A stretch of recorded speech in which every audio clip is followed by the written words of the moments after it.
Thank you for auditing Professor Skye's Record Review, the always positive new music review show hosted by a French professor who has a lot to say about one song. That song is Lo Vas a Olvidar by Billie Eilish and Rosalia, and I have a lot of different points to make. The first one is one that I like to harp on. Now, I am actually a professor of language, and as such, it is my job to make you uncomfortable if you are not bilingual. It is my belief that if you are not bilingual or working to be so, you cannot realistically say that you are against imperialism and against injustice. There exists something called linguistic imperialism, and it's my job to make you uncomfortable with it. See, this is the thing. I was born with all of the privileges that society can offer, okay? White, cis, straight, well-to-do background, everything, right? I had every single possible benefit given to me. Born in America, speaking English. I could not have won the lottery more than I did. And part of my job as a human being, part of my job as someone who was born with all this luck is to study that luck and understand where did it come from and understand that it isn't just luck, it's a result of societal pressures and societal forces that have been brewing for thousands of years, of which I am the benefit. And the thing that you have to learn when you study these privileges, when you study these things that make you so lucky, is that you are not the default. And when you are a white cis male, white straight cis male, you start to believe that you are the default because throughout history and culture, everything has been put into that one looking thing to the point where people who look nothing like you all of a sudden look like you in history. Thank you, Jesus, right? Everything becomes this is the default. And part of the uncomfortable thing about becoming aware, I don't like the term woke, but just becoming aware of your own life and the forces that have gone into it is realizing you're not the default. Now, many people who can understand me right now, most of the people who can understand me right now may not be aware of the extreme privilege that they were given to be born in an English-speaking country, to have English as your native language. That is an amazing privilege. And at this point, English is the default, okay? It's true. If you want to get around in the world and you already know English, you can basically get by almost anywhere. Good for you. And you're just going to go around, and do you know what you're going to do with that, you imperialist scum? You're going to take that fact and go, good, I don't have to learn language. Just like all those backwards folks who say, I was born white and middle class and straight, I don't have to think about other people's existence. If you think that mentality is great, then don't force yourself to learn another language. Just be happy with the superiority that the colonial bastards from which you descend had so much success. Our country is so bad at language. My daughter is picking her classes for high school next year. Unfortunately, she can't be on this video today, and neither can Goat due to this COVID restrictions that we're putting in our house. It's very sad. You can see Goat in the background, the mask. She's going to be going into high school next year, and the tech teacher said, good news, you don't have to take a language. You can take computer science instead, because technically that's a language. That would be like being able to get out of a women and gender studies general education requirement by taking biology. Because biology is the study of life, and women are alive, okay? This is how much we deprioritize language. We can sit here and be smugly happy and unquestioning. Learning a language is an act of humility. You have to put yourself in the position of everyone else in the world. What is it like to be a person from China, Senegal, Finland, Mexico, Spain, to try to learn English in order to have a better life, to not have that privilege? 3 minutes and 57 seconds in, and I'm still not talking about Billie Eilish, but I am talking about Billie Eilish because this song is mostly in Spanish with the Spanish singer, as in from Spain. At the very least, you can do what she does. I don't believe that she's actually bilingual, but she's putting herself in this difficult position. My daughter told me today when we sat outside 6 feet apart drinking green tea by the fire that she read an interview or listened to an interview recently with Billie Eilish where she said she was totally vulnerable because she didn't know what she was singing. She had to trust that what Rosalia was telling her was what she was actually singing. That vulnerability, that is the vulnerability for the vast majority of this world that does not speak this language, that does not come out of the womb speaking the most dominant language in the history of linguistics. So, I love anything, immediately, anything in popular culture that fights against it. Okay? anything. K-pop, give me more K-pop. Reggaeton, give me more reggaeton. Despacito, I don't care, I don't like this song. Gangnam Style, yeah, whatever. Anything that gets us out of that comfortable position and makes us realize and forces us to come to terms with our own privilege and the unquestioning nature of the dominance of English. With all that said, there's also the question, the dirty question, the 50% of the time stupid question of cultural appropriation, which is very interesting, and I'm going to wait till the end of this video to talk about that. I believe it is less important after I've given my little spiel about learning a language. I apologize for... Did I call you an imperialist pig? I'm sorry. I get really passionate. It's my job. Apparently this song is a part of a soundtrack to the TV show Euphoria.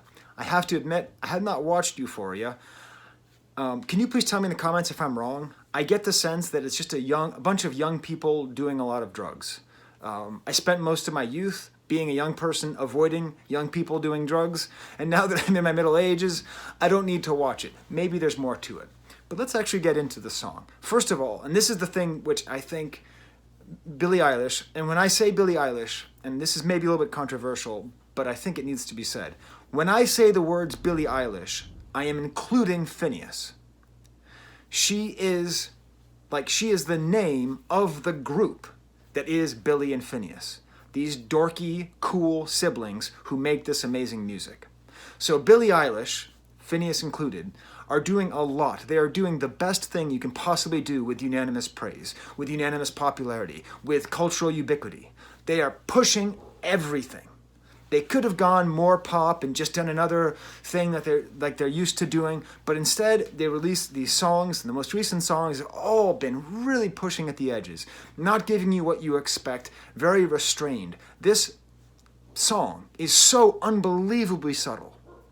And I'm thinking about how happy I am that someone like my daughter, who stands Billie Eilish, I shouldn't use that word, I apologize, that she could listen to this and force herself not only to listen to Spanish and try to understand and translate, and all that's great, but also really come to terms with music that is fairly avant-garde. I mean, you need keyboards to hear, you need headphones to hear this. Musically, the keyboards are basically not even there. There's just rumbling bass and frog noises. Hey, Billie Eilish, what's up with frogs? You got a frog in that video, you got frogs here. Is there some kind of froggy story happening here? I'd really like to know. I really, really regret doing the Kermit. That's not on my notes. This is not on my notes, doing a Kermit impression, so I apologize. But my daughter and I have been watching a lot of Muppets lately, and she thinks I do a good Kermit impression. I don't. It's actually just my Jordan Peterson impression. They're the same. Okay, so it's an outrageously subtle song that you need headphones just to pick up everything on. And what's great is that they are using their fame to bring their fans along. They're not chasing after their fans, trying to make them happy. They're doing what great artists do, which is demand something for that loyalty. The loyalty that is given to them by their fans, they then turn it back on those fans, and those fans have to listen to this song, and it's not doo-pa-dee-doo-ka-doo, doo-pa-dee-doo-da-doo-doo. It's like, rabbit, rabbit, rabbit, ribbit, ribbit, Espanol, Espanol, right? Very, very avant-garde song. So let's actually get into it even more. The song is called Lo vas a olvidar. I am not a Spanish professor, although I am friends with Spanish professors in my department. I do speak some Spanish, and what I think is interesting here, as a language teacher, is one of the reasons these songs are so important, is if you are a Billie Eilish fan, and you are taking Spanish in high school or middle school, and you decide to keep doing it, you just take this song, okay? And just put it in your pocket. Just remember the things that you can remember, such as lo vas a olvidar. What do we have there? We have lo, a direct object. Now this means, are you going to forget it, right? So lo is it. English and Spanish are different in the placement of direct objects, right? A direct object, I throw the ball is the direct object, it receives the action of the verb, right? So what's cool here, it's a reminder that Spanish doesn't require subject pronouns. You don't need to say, you are going to forget it. You just say, going to forget it, and the way that it's conjugated, you know that it's you. So you have the placement of the direct object at the beginning of the sentence, which is interesting, and then the formation of the future. The verb ir, conjugated, and then you have the infinitive of to forget, olvidar. So just if you happen to be studying Spanish, just keep that in mind, because you might have a test someday in which you have to place a direct object somewhere, and now you'll know where to put it in a sentence. You can actually just use these things. Let this language lesson that Billie Eilish is giving to you, let this beautiful poison pill seep in and help you learn. Now, this is an interesting theme. The theme of the song is great because it's all about this idea of, are you going to forget it? And it seems like it might be asking for permission, but that's not really it. It's just saying, like, to a lover, are you going to forget our love and what we had together? It's a great song about suffering, about lost love, and getting taken down off the cross, and feeling unseen. And where the only thing that you're really worthy of from your ex-lover was their poison. That's what's interesting, is it's the one thing that really comes at the beginning and the end. It starts off in Spanish, ¿Qué harás con todo este veneno? No bueno. What is going to happen with all of your poison? Nothing good. And then Billie Eilish's last lines, if I wasn't important, why would you waste all your poison? The idea that the only thing that comes good, that is any good, that comes from this relationship is this poison. So it's just a really interesting, the song itself is so subtle. And then it's half in Spanish, well, no, 3/4 in Spanish, 1/4 in English. The whole thing is bizarre because you can't really hold on to anything. It's all so airy. I had the same feeling with My Future. There's something about what Billie Eilish is doing now, where they're just making these songs which are so atmospheric, so layered, and so nuanced. It's really exciting. I wonder if the whole album is going to be like this, or if the album is going to be more poppy. But to call this pop music is sort of an insult to what it is, because it's trying to do so much more than normal pop music. I apologize for the little cut there. I don't edit this show, but sometimes I forget to put my phone on airplane mode, and my dad calls me to get his mail. It's very snowy out. So we had this great theme of lost love and incapable of finding it again and being worthy of the poison. But let's kind of go just through the song quite slowly. The first verse is great because we have, it starts off with Rosalia, and then Billie Eilish and her sort of repeating things actually in Spanish, which is beautiful. It's beautiful hearing her singing in Spanish. According to one of my colleagues who's from Spain, he says that her accent isn't great. It's not terrible though, right? So it's very clearly not a native speaker, but at the same time it's passable. And then with the third line, there's this insane where they sing together and there's this really high harmony behind. I didn't hear it for the first 5 times I listened to the song. On the 6th time I hear what's going on there. And that's the thing that Billie Eilish does, that Phineas and Billie Eilish do together, is that they just do all this work with vocals. And when the book is closed on what did Billie Eilish do to pop music and what did they do to pop music, it's really this, I think, this atmosphere, and a lot of it will be this production decision to just do all these things to voices.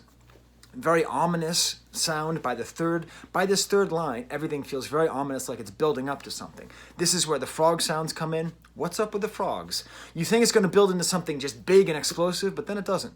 Then we go to the chorus, which again alternates between Spanish and English. And what's great here is Rosalia and Billie Eilish and Phineas O'Connor are working together to mix together Spanish and English. And the great thing when you learn another language is that every language has a different rhythm, okay? English, French, Spanish, Japanese, Korean, whatever. There's just different natural rhythms that come up, right?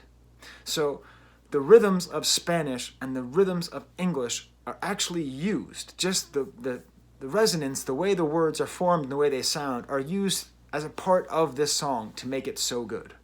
The post-chorus is a weird sort of conversation, just like seems like a voicemail left by Rosalia. The second verse has a similar dynamic, but it reverses with Billie Eilish singing first, then Rosalia. And here, throughout the entire time, I'm telling you about the subtlety of the song. I can't get over the subtlety of it. It must be so hard to do something so cool and know that most people aren't going to hear it, because you have to really listen. There's a slightly arpeggiated keyboard in the back, which really delineates the second verse from the first verse, adds a whole new structure to it. But I didn't even hear the first 3 times I listened to it. And the singing, and the same thing with My Future, with a lot of Billie Eilish's stuff, is so intimate. You get the sense that like you could hear a chair creak, Or like maybe if they've been recording and it's like 6 o'clock and they've been recording since after lunch, you might hear her stomach rumble. It's like that close. You feel that intimate. Then we get to a bridge, if you can call it that, which is just auto-tune going ay, ay, ay. And then it leads to the outro, which is by far the best part. It's an explosion for this song. It's still very subtle, but there's a lot more emotion in here, especially when Rosalia is singing, where the auto-tune from ay, ay, ay, or the vocal manipulation continues on with this part, and her voice is a lot stronger. She starts doing some vocal acrobatics. Billie Eilish is a little bit more animated, doing some double voices, a little bit more of her cracked, vulnerable side, which I love so much. And it's just so beautiful, this interplay between them. And at the whole time, my little spiel at the beginning about linguistic imperialism, you know, you have to understand both languages to really understand this song. And it's fine if right now you read it in translation. That's fine. There's perfectly good translations available. Go to genius.com to find them. That's where I went, right? But it's beautiful because it sets up this difficulty in your mind. And all music that's bilingual does this. Where like some people will understand this with no problems. Some people, like if you grew up in a Mexican-American household, you'll be able to understand this entire song with no problem. You can switch between those linguistic codes with no difficulty, right? Whole song ends with those lyrics that I already cited, which I love. If I wasn't important, why would you waste all your poison? A great, great line. Billie Eilish can write these lines about being a lover spurned, which are just perfect. It is a perfect lyric. And at the end of the song, you're just like, I've been through so much, I've been all over the place, but I feel like I've barely moved, right? Like this song really does go many, many places, but it's like the earth spinning or something, right? Or like how when you're on an airplane, you don't feel that you're going 500 miles per hour. There's something about this song where you just have to really look carefully to see how much you've moved. I promised and threatened that I would end with a comment on cultural appropriation. When I shared this with my Spanish colleagues, my Spanish colleague from Spain let me know that Rosalia is often accused of cultural appropriation. Why? Number one, because she uses a lot of flamenco music in her music, right? How can that be? She's from Spain. According to American thinking, all Spaniards are the same. They all eat tapas. They all take naps in the middle of the day. They all go to discos at 10 o'clock after eating dinner at 9 and do cocaine, right? Spain is a very varied country with many different cultural areas, and apparently she is not considered authentic enough to use flamenco. To which I say, bunk, that's bad reasoning, right? Someone from Boston can make country music. Someone from New Orleans can make gangster rap, right? Like nobody owns all this stuff, right? And then on top of that, she's apparently won Grammys. She's won Latin Grammys. Now this is a whole nother aspect of should a Spanish singer be allowed to win an award that's designed to go to singers of Latin American or Mexican descent. To that, I just take my hands off and just say, you make the music that you make. How people recognize it, how people don't recognize other music is out of your hands. If she's moved by music that originates from places that her ancestors colonized, then so be it, right? Like, are we going to get mad that the Beatles started playing rock and roll? Right? That's American music. You can't play it. You colonized our country. You can't play it now. Are we going to get mad at British rappers? No. But it's an interesting idea. I will say that this song completely sidesteps all of that cultural appropriation, because what's great is that Billie Eilish is singing in Spanish, but she's not trying to do something Spanish. She's not like trying to pander to some kind of new trend. She's using the expressiveness of the language, the expressiveness of the person who's doing the duet with her to communicate something that happens to be another language. There is one group that is culturally appropriated in this song, and fortunately they don't have a very good lobbying group. The group that is culturally appropriated are frogs. Billie, you have to answer for the frogs. Why are you exploiting the frogs? Okay, well, for Goat, who couldn't be here, and I'm actually making this video for her, because, I mean, I like the song, I want to review it, but I miss being able to hug my goat and have dinner with her. But COVID sucks. Wear a mask. Goat mask or regular mask. There's the camera.